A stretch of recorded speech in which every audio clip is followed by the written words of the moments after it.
नमस्कार मित्रों, अनंत कथा सागर चैनल में मैं डॉक्टर आदित्य पाराशरी आपका फिर स्वागत करता हूँ। महाभारत की कथाएं चल रही हैं और भीष्म पर्व के अंतर्गत गीता का तीसरा अध्याय आपके सामने प्रस्तुत है।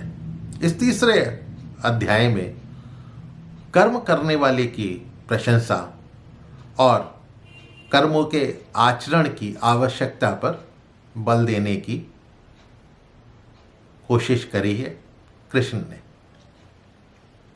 क्योंकि अर्जुन पूछ रहे हैं, केशव, यदि आपको कर्म की अपेक्षा ज्ञान श्रेष्ठ लगता है, जैसा कि पिछले अध्याय में उन्होंने बताया है कि ज्ञान तुम अपना स्थिर बुद्धि हो जाओ, और स्थिर बुद्धि क्या होती है, जब आपके मन में कोई भी आपत्ति आए तो दुख ना हो, सुख आए तो सुख के अनुभूति ना हो, ठीक है, कोई वस्तु मिल जाए तो अच्छा, ना मिले तो अच्छा।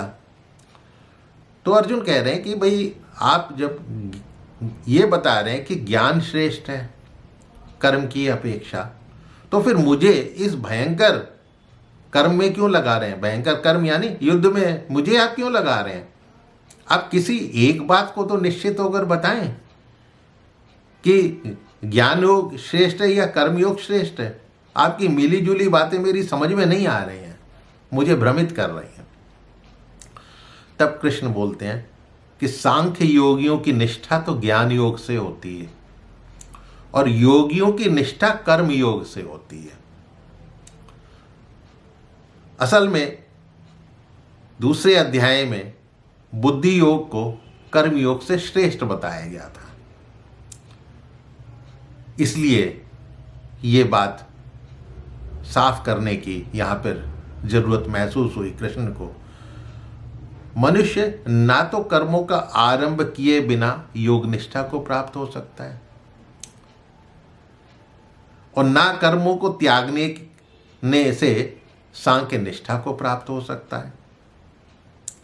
कोई भी मनुष्य किसी भी काल में क्षण भर भी बिना कर्म किए बगैर तो रह नहीं सकता, चाहे अपने शरीर के पालन के लिए कर्म करना हो या तपस्या ही करनी हो या ज्ञान प्राप्ति करनी हो, तो कर्म तो करना पड़ेगा,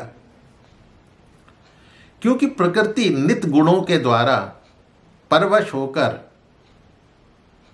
मनुष्य कर्म करने के लिए बाध्य है। ये प्रकृति करवा रही है।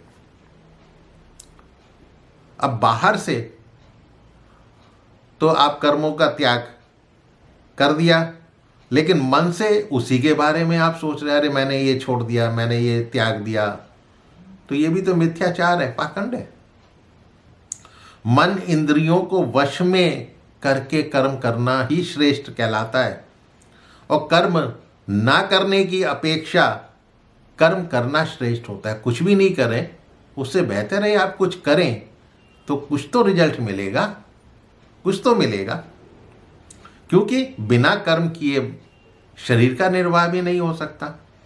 यज्ञ के लिए किए जाने वाले कर्म जो हैं वो मुक्ति का कारण बनते हैं। आप यदि मुक्ति ही पाना आपका उद्देश्य है तो यज्ञ करेंगे, वो भी तो एक कर्म है। कर्म करने की प्रजापति की आज्ञा है और निष्काम कर्म से आपको श्रेय की प्राप्ति होती है, यश की प्राप्ति होती है। कर्तव्य पालन किए बिना भोगों का उपभोग करने वाला चोर होता है। कर्तव्य पालन करके यज्ञ करने के बाद जो भी बचे उससे भोजन आदि करने वाला वो सब पापों से छूट जाता है। गृहस्थी भी एक यज्ञ ही है। जो यज्ञ ना करके केवल शरीर पालन के लिए भोजन पकाता है वो पापी है।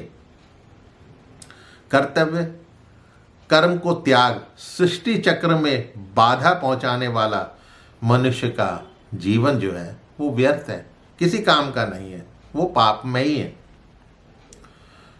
अनासक्त भाव से कर्म करने से परमात्मा की प्राप्ति होती है। कर्म में आसक्ति ना रखते हुए, ऐसा ना सोचते हुए कि ये कर्म मैं कर रहा हूँ, किस लिए कर रहा हूँ, इससे मुझे ये मिलेगा, ना, पूर्व काल में जनक ने भी कर्मों के द्वारा सिद्धि प्राप्त करी थी। बता रहे हैं ये कृष्ण अर्जुन को, श्रेष्ठ महापुरुषों का अनुसरण करना चाहिए।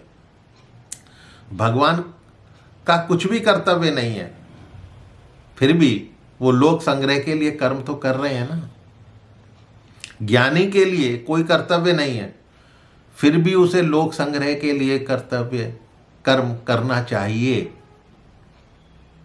ज्ञानी को स्वयं कर्मों का त्याग कर या कर्म त्याग का उपदेश देकर लोगों को अपने कर्तव्य से विचलित नहीं करना चाहिए। बहुत से आजकल बाबा लोग जो हैं, ये त्याग दो, ये छोड़ दो, इसमें कुछ नहीं रखा है, इसका कोई मतलब नहीं है।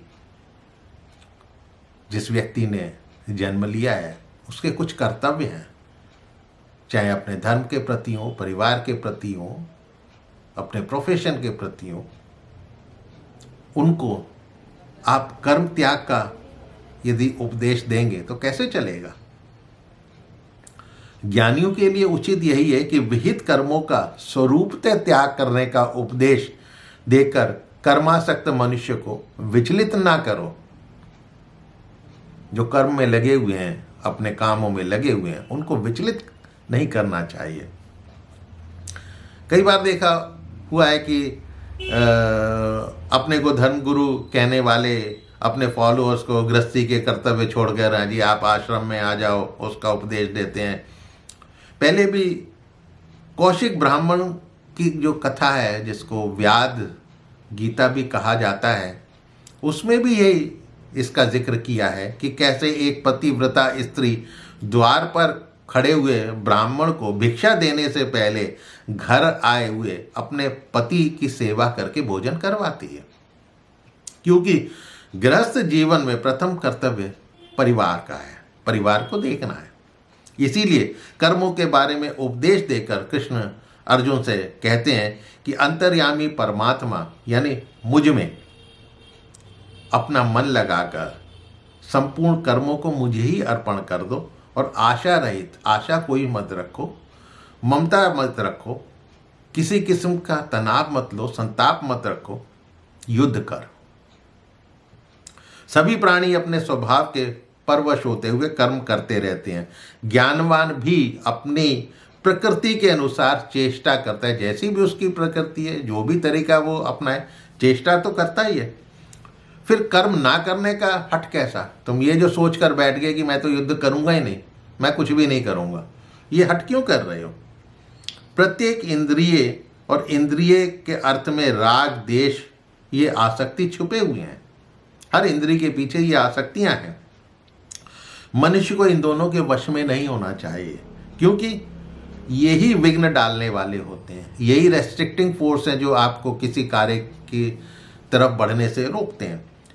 फिर ये बात मन में आ सकती कि अर्जुन के युद्ध में भाग ना लेकर भिक्षा मांगकर ही निर्वाह करूं तो राग देश से मुक्ति मिल जाएगी, जो अर्जुन सोच रहे हैं। यहां पर कृष्ण कहते हैं कि स्वधर्म का पालन करते हुए मरना भी अच्छा है। दूसरे के धर्म जो है वो भय देने वाला होता है। अब ब्राह्मण के धर्म में अहिंसा है, उसकी बहुलता है। गृहस्थ धर्म से संन्यास में सद्गुणों की बहुलता है। यहाँ अर्जुन क्षत्रिय धर्म में है। अब यदि क्षत्रिय युद्ध का त्याग कर देगा तो अपयश को ही तो प्राप्त होगा। यदि सेना में शामिल लोग जो हैं अहिंसावादी बनेंगे, यानी ब्राह्मण धर्म का पालन करेंगे, तो फिर कैसे रक्षा कौन करेगा प्रजा की? आपने क्षत्रिय धर्म स्वीकार किया है। इसलिए आपत्ति आने पर मनुष्य को अपने धर्म से डिगना नहीं चाहिए, चाहे मरण ही क्यों ना हो। अब यहाँ पर चाणक्य कहते हैं कि देश पर या राष्ट्र पर विपत्ति आने पर गुरुकुल में भी शस्त्रों की शिक्षा देनी चाहिए, शास्त्र की नहीं। ब्राह्मणों को भी क्षत्रिय धर्म धारण कर लेना चाहिए, क्योंकि उस समय कर्तव्य क्या है? क्षत्रिय अपने लिए नहीं, प्रजा के लिए, दूसरों के लिए, देश के लिए, दूसरों की रक्षा के लिए क्षात्र धर्म धारण करता है। कर्म लोकोपकार के लिए वो कर रहा है। अर्जुन पूछते हैं, हे कृष्ण, मनुष्य चाहते हुए भी फिर पापपूर्ण आचरण क्यों करता है, ऐसा क्यों है? भगवान कहते हैं कि रजोगुण से उत्पन्न काम ही क्रोध है, जिसके कारण मनुष्य का ज्ञान ढक जाता है, दब जाता है। इसलिए कर्तव्य का ज्ञान रहता नहीं है। इसीलिए इंद्रियों को वश में कर अपने स्थूल शरीर पर नियंत्रण रख। इंद्रियों से परे जो है मन, ये बड़ा है, और मन पर भी बुद्धि जो है इसके और परे है, और इससे भी परे जो है वो आत्मा है। इसीलिए तू आत्मा को जानने की कोशिश कर और बुद्धि द्वारा मन को वश में करके काम रूप शत्रु को जीत और उठ खड़ा हो जा, युद्ध कर। तो मित्रों, यहाँ पर ये तीसरा अध्याय समाप्त हो जाता है, जहाँ कृष्ण उसको ज्ञान योग से कर्म योग की श्रेष्ठता बताकर उसके दिमाग की शंका को दूर करने की उन्होंने कोशिश करी है। तो आपको मेरा चैनल यदि पसंद आ रहा हो तो सब्सक्राइब जरूर कीजिएगा, और कोई भी कमेंट आप कमेंट बॉक्स में दे सकते हैं। सुझाव आपके आमंत्रित हैं। अपने इष्ट मित्रों से इसको शेयर अवश्य करें। मिलता हूँ अगले एपिसोड को लेकर, गीता के चतुर्थ अध्याय को लेकर। तब तक के लिए आज्ञा दीजिए। नमस्कार।